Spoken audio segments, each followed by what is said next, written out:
Court क्या है किसी कस्टडी के लिए आती है तो पीएमएलए कानून ऐसा है, उसमें कस्टडी मिल जाती है, लेकिन कोर्ट के सवालों का जवाब नहीं था। दिनेश अरोड़ा और अमित अरोड़ा के स्टेटमेंट्स को जिन्होंने आधार बनाया, ये दिनेश अरोड़ा, जो माननीय संजय सिंह जी ने भी कहा कोर्ट के अंदर, यही दिनेश अरोड़ा और यही अमित अरोड़ा ने कई बार स्टेटमेंट्स दिए हैं। और एक बार तो इसके स्टेटमेंट में लिखा है कि क्या भैया संजय सिंह को आपने कोई पैसा दिया, वाला नो नेवर। तो ऐसी क्या बात हुई कि आज वो बदल गया स्टेटमेंट? बात ये हुई कि 1 अगस्त को इस शख्स को बेल मिला, ये बना अप्रूवर, और अप्रूवर बनने के बाद 14 अगस्त को ये स्टेटमेंट देता है। उस पर क्यों कोई ट्रस्ट करेगा? वो नेचुरल सी बात है, किसी का तुम कान फाड़ोगे, किसी का दांत तोड़ोगे, किसी की परिवार को धमकी दोगे, आप इस शर्त पे कि भाई तुमको तभी छोड़ेंगे जब तुम इन व्यक्तियों का नाम लोगे। तो संजय सिंह का छोड़ो, वो तो मोदी का नाम ले ले। सर, ईडी ने कुल कितने करोड़ रुपए लेन देन का आरोप लगाया है? कहा है कि 2 बार में 1-1 करोड़ रुपए हुए, फिर 1 करोड़ रुपए बाद में किसी के। ये तो ईडी से पूछो भैया जी, ये तो जीरो। मेरे हिसाब से ये सब हवा हवाई है। माननीय उच्चतम न्यायालय भी देख रहा है इसको, माननीय न्यायालय भी देख रहे हैं इसको। हवा हवाई है, एक नए धेले की रिकवरी नहीं, एक नए धेले का ट्रेस नहीं, एक नए धेले का एविडेंस नहीं। तो कौन किसकी पैसा? ठीक है सर, जो बयान जो 27 मार्च को हो चुके थे, मार्च में हो गए थे कई लोगों के, उसके आधार पर कोई कार्रवाई नहीं की गई, रखा रहा। अब आकर कार्रवाई की गई, इस पे बचाव पक्ष का भी सवाल था, कोर्ट का भी सवाल था। उसके बारे में ईडी ने एक एक्सप्लेनेशन दिया कि भी उन्हें धमकी दी गई थी कि बहुत सारे इन्फ्लुएंसर लोग हैं, उनका क्या किसी का नाम ना ले। सर, ये क्या मामला है, किस वजह से ऐसा ईडी को कहना पड़ा? आपको लग रहा है कि इस देश में इन्फ्लुएंसर संजय सिंह और सोमनाथ भारती हो सकते हैं? इस देश में इन्फ्लुएंसर वो होगा जिसके हाथ में आज ईडी है, सीबीआई है, वो इन्फ्लुएंसर हैं। वो पावर लगा रहे हैं, जोर लगा रहे हैं कि तू इनका नाम ले, तू इनका नाम ले, तू इनका नाम ले। तो ईडी के सारे आर्गुमेंट्स ध्वस्त हैं। 5 दिन वेट करो, सब काम हो जाएगा। उससे पूछा गया कि भाई आपने को संजय सिंह को पैसा दिया, तो कहा नो नेवर।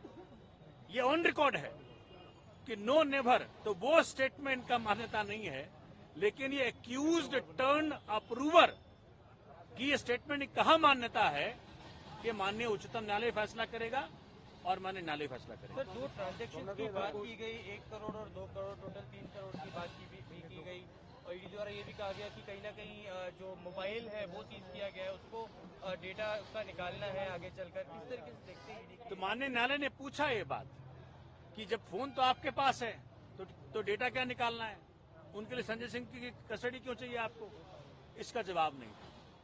तो ये सभी बातें ऑन रिकॉर्ड हैं, और वो कह रहे हैं कि भाई हमने सीडीआर लिया है।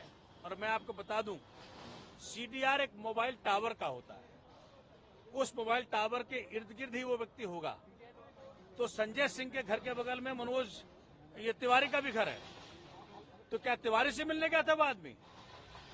तो ये तो सीबीआई बताएगी, ईडी बताएगी। तो आज ईडी के पास किसी भी सवाल का जवाब नहीं था। आज ये बहुत दुखद है कि उस शख्स को ये प्रताड़ित करने का प्रयत्न कर रहे हैं, जो कि इस देश के अंदर कमजोर की आवाज, देश के जन जन की आवाज पार्लियामेंट में उठाया और मोदी जी को मजबूर किया कई बार। पहले सदन से निकाला और आज जेल भेजा, लेकिन सच जल्दी बाहर आएगा, ये आपको मैं वचन दे रहा हूं। आपकी तरफ से आगे क्या कोर्स ऑफ एक्शन होगा? क्या आपका कोर्ट जाना है अभी, या क्या कानूनी तरीके से? अरे भाई, ये पहले प्रूफ तो कर लें। इनके पास कोई सबूत नहीं है, धेलेवर का सबूत नहीं है, 1 पैसे का ट्रेल नहीं है। ये सब हवा हवाई है पूरा केस। ये इसीलिए किया जा रहा है क्योंकि एक व्यक्ति है इस देश के अंदर जिससे माननीय मोदी जी को डर लगता है, उसका नाम अरविंद केजरीवाल, और उसी का परिणाम है कि उनके साथियों को तंग किया जा रहा है। अन्य गिरफ्तारियां भी होंगी? अरविंद केजरीवाल ने कल कहा कि और भी गिरफ्तारियां हो सकती। भाई देखो, राजा साहब का मूड है, अब राजा साहब जो चाहे करें, लेकिन देश की डेमोक्रेसी, देश का प्रजातंत्र, देश का संविधान, देश का कोर्ट इस बात का फैसला करेगा कि सच हो और न्याय हो इस देश के अंदर। कानून को ताक पर रख करके कार्रवाई की गई। आज ये कोर्ट में बताया गया कि ड्यू प्रोसेस ऑफ लॉ को फॉलो नहीं, इन्होंने फॉलो नहीं किया। ना कोई नोटिस भेजा, ना कोई समन भेजा। एक बैग जाकर के किसी के घर में आप उसको अरेस्ट कर लेते हो। इस बात को आज कोर्ट में रखा गया और कोर्ट ने इसका संज्ञान भी लिया। बहुत दुर्भाग्य है कि इस प्रकार की हरकतें मोदी सरकार अपने राजनीतिक प्रतिद्वंदियों के खिलाफ ले रही है। हताशा की स्थिति है, निराशा की स्थिति है। ये दिनेश अरोड़ा का स्टेटमेंट कई बार हो चुका। एक भी बार, इनफैक्ट ये ऑन रिकॉर्ड है, आज संजय जी ने कोर्ट के अंदर भी ये बात कही कि कभी भी उनका नाम नहीं आया। और 1 अगस्त को जब उसको बेल मिल जाता है तो 14 अगस्त को वो नाम लेता है। जब वो अप्रूवर बन जाता है तो नाम लेता है। तो पहला जो कोई एक्यूज्ड है आपका, उसके स्टेटमेंट की कितनी महत्ता है ये माननीय उच्चतम न्यायालय भी देख रहा है और माननीय न्यायालय ने भी आज देखा। ये वो शख्स है संजय सिंह जिसने की आंख में आंख डाल करके मोदी जी के बात की। मणिपुर पे जब सवाल पूछा तो संजय सिंह ने पूछा। दिल्ली की जनता के हक को जब मारा गया तो संजय सिंह ने सवाल पूछा।